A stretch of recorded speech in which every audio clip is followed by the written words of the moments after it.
Lisa, first of all, what was going through your mind? What a moment. I think we talked to Kate, and Kate said, I was trying to calm everybody down. They kept saying, you're going to get picked. And I thought, I don't want to hype this up too much. But what was going through your mind? Anytime one of your players achieves a goal that they've dreamed about, and to see that come to fruition is so rewarding. And so I was so excited for her, so happy for her. We thought she was going to get drafted. We just didn't know it was going to be that high. Yeah. When you look at, not only did she get drafted, she got drafted by the two-time world champions. I mean, does she talk to you about pinching herself when she wakes up every morning? Yeah, she's pretty excited. She loves this team. She loves the chemistry, everything about this team and this organization. So I'm thankful that she got picked to go to such a great organization as a rookie.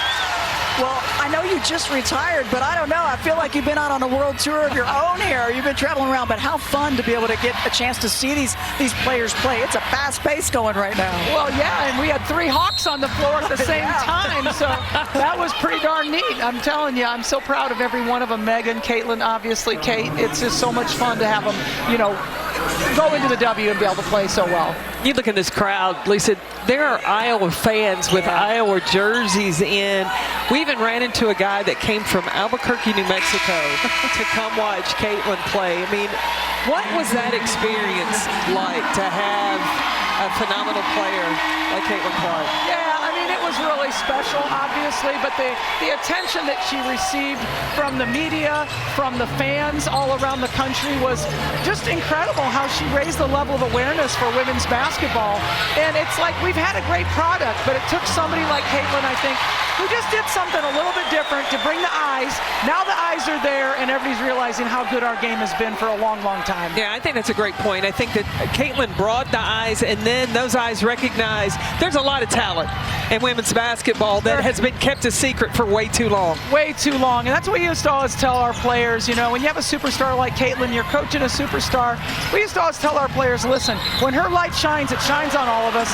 It's good for everybody. It's good for the game. And that's what we have to remember is that, her play last year was good for women's basketball.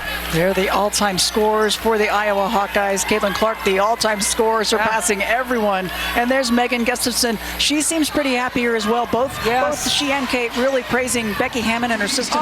Kind of similar to a lot of the things that you did as well, they said. Yeah, I think that's true. I've watched, this team play in the last couple of years, and I really love what they do on the court. And I thought that both Megan and Kate would really go into this system very well. So I'm excited they're in such a great program.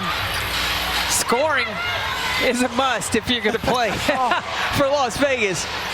And it was the way for us too, Carol. We love to put up points. Oh, I know Caitlin took over Megan Gustafson as the leading scorer at Iowa. So Megan had that record for quite a few years till Megan came along.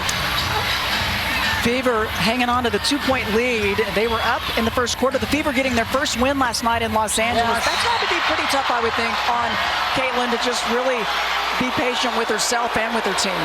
And that's not a virtue of Caitlin's. But that's what makes her great, right? She's competitive and she wants excellence and she wants it now, and that's what makes her great.